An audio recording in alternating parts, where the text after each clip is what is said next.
Hi, and welcome to the Social Angle Podcast. I'm Vinny. And I'm Patrick. And today we're joined by Rener Gracie, Jiu-Jitsu master and CEO of Quikflip Apparel, to discuss the role that social media has played in his success. Rener, welcome to the show. Thank you, guys. Honored to be here, and congratulations on all the great work you guys are doing. Thank you. Thank you so much. So, Rener, we first met you in Fort Worth at the ASI show, and we saw your pitch for Quikflip Apparel, which was awesome.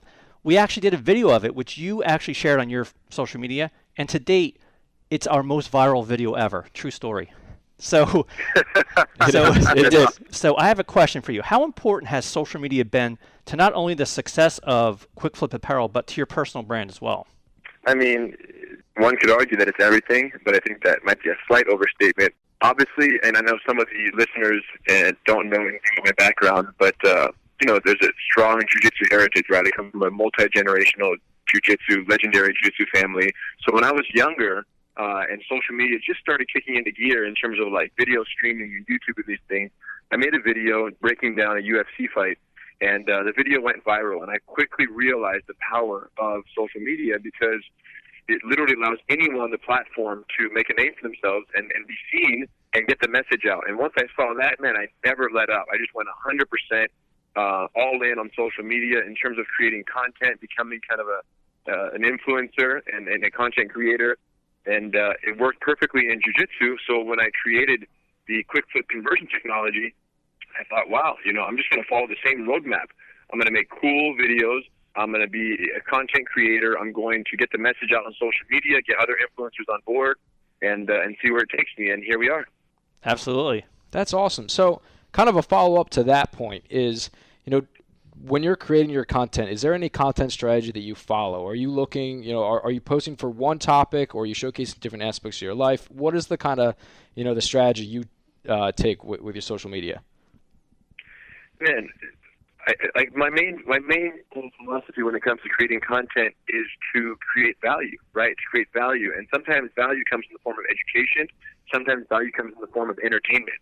And a lot of times I'll mix the two, right? So for me, though, it has to be something worth sharing. Someone has to see it and say, wow, I want to show this to my wife, to my sister, to my friend. If one person shows it to two people and you create that, technically everyone on the planet will see it, a certain number of tiers down the road. So always thinking what's shareable, what's worth sharing, value, entertainment, education, those are always kind of the core thoughts that I have. And when something is entertaining and educational on a high level, that's called a viral video. And that's why you guys saw the success with the Quikflip video that we did at the ASI show that you guys shot and shared is, we have something very novel in Quikflip, and we have something that people, it's very funny as well. So not only is it novel, therefore educational, right? It's teaching someone who's viewing it about apparel and something that they've never seen before, but it's also very entertaining because I get up there and I do my circus act, and people go, wow, he's funny, and it looks like a really good idea. So when there's two elements to coexist, you have an unstoppable viral video. Right. Well, you obviously have a great product here, and we're going to transition to the next question on that. So you've recently announced that you're pitching your Quikflip product, which for people who don't know, it's like a jacket, a crew neck, or a hoodie that easily converts to a backpack. So you're pitching it to the Sharks on Shark Tank on May 12th. But can you tell us a little bit more about how you got on the show and if social media helped in any way? Yeah, it helped a lot. But let me just say this. Getting on Shark Tank was interesting because literally from the first prototype that I had in my hands coming from this manufacturer, from the factory, the first prototypes I got, I went to Venice Beach, California.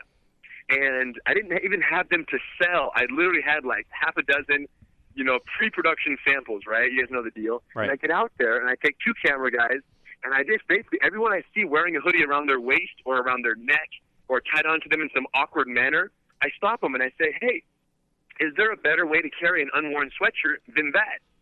And at first they're a little offended, like, who does this guy think he is, right? Why is he talking like that? Right. But then right after they go, well, I guess not. They kind of reluctantly, right, agree. Well, I guess not. This is the best I could think of.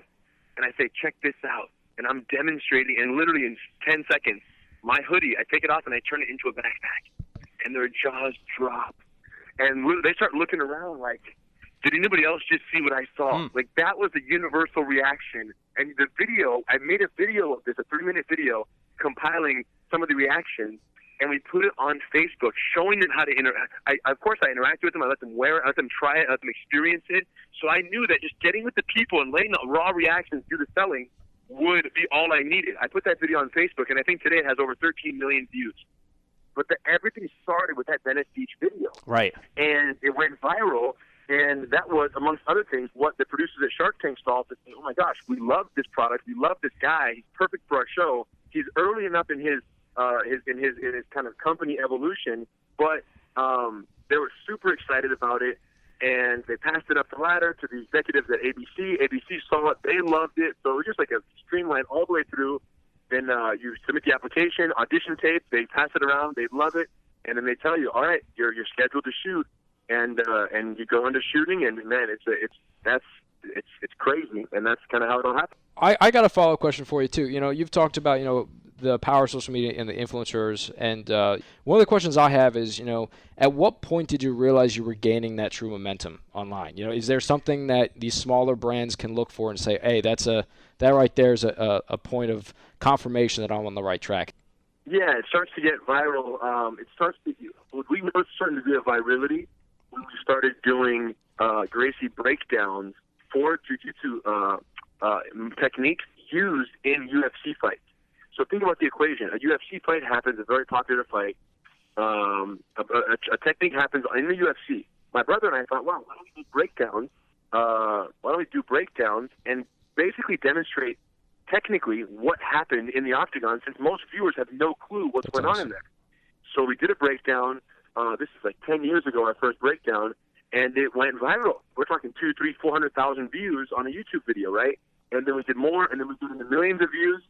And it just kept climbing from there. So that's when I realized, like, all right, well, we've created a relationship with the public here that they love. They love us in this role of being educators and communicators of, what's happening in the octagon for the person who doesn't know about fighting or jiu-jitsu. And that's when our jiu-jitsu business just blew up. And that's what I would say to anybody out there who's listening is you have to become a kind of a thought leader in your industry or in a very specific niche and market, and then people will rely on you for that. And the question is, how do you combine any chance you get to do any kind of combination between, pop culture occurrences and the industry that you basically have knowledge in? If you can create a crossover, a connection there, and become kind of a thought leader or someone who provides value, entertainment, or education in that crossover, that's when you really hit it big. All right, so back to our industry. So this industry, the promotion products industry, is filled with lots of great, amazing products. You know that. But we're kind of a little bit behind the trend on adapting, our business models to include social media. What would you say to any suppliers and distributors who are resistant to using social media? If you're not on social media, you're basically irrelevant to the consumers out there, because this is just how people communicate. This is just the language of, this is the interaction medium of the future, social media, right? Correct. So, yep. And the key word being social. Like, this is how people socialize right now, is through these mediums. And if you're not, if you don't have a presence, whether it be through organic content creation or through paid advertisement on these platforms, but you're not going to effectively be able to advertise in a paid fashion if you don't speak the language, right? If you're not using, Instagram, YouTube, Facebook, these things on a regular basis, and you're not seeing how the conversations happen and what kind of content has viral capability on these platforms, then you're not going to create the paid advertising content that's going to be attractive to consumers on these platforms, right? There's a certain type of language that works in the social media world that, is not the same language that worked on traditional advertising, television, magazine, or whatnot. So you have to learn the language. You have to be part of the community. And I get it. It's some people just aren't comfortable doing it. But I would say start small, right? Start by just literally joining in and just observing. And then look at what your competitors are doing. Look at what the other people are doing in the industry, just to see how they're using it to their advantage. And, know that if they're bigger than you and they're doing better than you as a company, chances are their social media has something to do with that. Right. And obviously you don't want to live your life chasing your competitors, right? The best companies out there and the best organizations don't live chasing the company above them. The best ones live chasing themselves, right? They're always outdoing themselves. But if you don't know how to even begin outdoing yourself, look at the company that currently is outdoing you. That's a great point. Right. Great point. Let me ask you this, Henner. Now, for a lot of these companies, they don't have huge followings. So when they post on social media, there's not much in the way of like shareable opportunity. You follow me? So what happens, you're an influencer, what happens if somebody, like say a supplier or distributor ran a contest and reached out to you and said, hey, can you do me a favor? Would you share this? What would you tell them? Good question. So, yeah, anyone who's reached kind of the level of success that we're at, and we're still climbing, obviously, but in terms of the followers, you are pretty protective about what you share to your followers, right? So I need to be very careful about only sharing content that I believe adds value to my customers. So, you know, if someone just said, hey, could you just share this for the heck of it, I'm going to say, man, that's tough. But on the other hand, if these coffee mugs have, you know, Gracie triangles on them, and you're willing to give my Gracie Jiu-Jitsu logo on the triangles, or Quikflip in Quikflip's case, and you're willing to donate, you know, a dozen Gracie Jiu-Jitsu coffee mugs, and we're just giving away free giveaways, right? So now that coffee mug company is basically sponsoring a giveaway to my people of a mug that is branded with a brand that my people care about. So that's how you make that relationship, right? So in Quikflip's case, let's say I want to get more exposure for Quikflip. I would contact, let's say, Joe Rogan and said, hey, Joe, I want to make, Joe Rogan Experience. I want to make a dozen Joe Rogan Experience hoodies for you to just give away, Quikflip hoodies. So now he gets the benefit of giving something cool away to his customers with his brand on it, and I get the benefit of Quikflip being identified and seen by his millions of fans around the world. Awesome. Yeah. I think I have one final question for you coming from me is that it's that you're on a lot of social media platforms. You've listed a few of them today, but in your opinion, which one has worked the best for your Quikflip Apparel brand so far? Good question. We've had the greatest virality on Facebook because people can share a video. And when they saw the Quikflip Venice Beach video, the share button, they clicked that share button like something like 65,000 times. I mean, something ridiculous.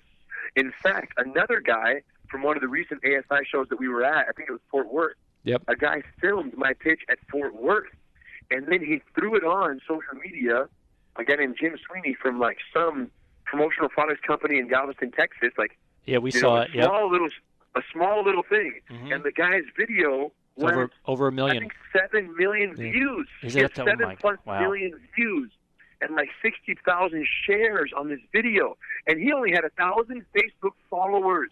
Right. Now I think he's up at around 5,000 or more. Just from that video alone, he's added almost 400% his social media following on Facebook, right? So think about that for a second. When you ask how does someone who's a smaller promotional products company get followers, the answer is you share stuff that people are willing to share. You share content that is viral friendly, right? And you might ask, well, does the content have to pertain to the industry? Part of me feels like yes. Part of me feels like no. Part of me feels like if you own a promotional products company, you should occasionally be sharing the funniest, cutest cat videos on the planet so that people just start sharing the cat videos. You might get 30,000 views on a cat video, but it's being sold by, Minuteman Press, promotional products company in Texas. And then because you're sharing cute videos, people will follow you. And then little by little, you're getting more followers, and maybe some of those followers are not people that are direct potential customers of yours. But it doesn't change the fact that they're followers, and when you post something later that is more industry-specific, at least there's enough people to view it to get those initial likes and shares up into the single and double digits, right? Like, you don't want to be like 2, 3 likes. You want to be 20, 30, 40, 50, eventually 100, 200, eventually 1,000, 2,000. So that has to build up just by literally generating reach and traffic on posts that originate from your Facebook page. Right. So, Patrick, you were right. Cat videos do work. Yeah, they always work, man. I'll tell you that. That's a secret. They always work. Yeah. All right. So before we wrap up here, I have 2 questions for you, Henner. One, which shark from Shark Tank worries you the most? Good question. I would say going into it, Mr. Wonderful. Oh, all right. Kevin O'Leary. Yep, we had him at an ASI show. He is very, very tough. They're all tough. I will say that. Kevin O'Leary is the toughest. But remember, I know Jiu-Jitsu. That's true. Yeah, you'll win. I'll bet on you, man. I'm betting on you. Yep. I think you can take all of them at once. And my last question is pop culture question. You're a Game of Thrones fan. Who is going to end up on the Iron Throne when? Arya. Oh, all right. Okay. All right. All right. I love that answer. Everyone dies. Arya's left, and then she's sitting on the throne all alone. I like that. We actually did a podcast a couple weeks ago where I said it was going to be the Night King. So I'm out of the running. Yes. So I hope I didn't spoil it for anybody. But anyway, the Night King is. Well, he's no longer with us. But anyway, Rener, thank you so much for taking the time out of your busy schedule to join us. It's definitely eye-opening to hear a little bit more about social media and how it's played into your success. Do you have any last thoughts for us? No, like I said, tune in May 12th. The episode airs, Shark Tank season finale, Quikflip against the Sharks. It's going to be excellent. And for anyone out there, check us out, quikflipapparel.com. We'd love to work with you guys and bring something truly special, twice the function, twice the branding, on an amazing quality hoodie, jacket, sweatshirt. We have it all. Just hit us up and set up a wholesale account, and we'd love to get you guys going. Awesome. Thanks for your time today, Rener. All right, you guys have a good one. So that's it for us for today. For Patrick, I'm Vinny. We'll see you next time on The Social Angle.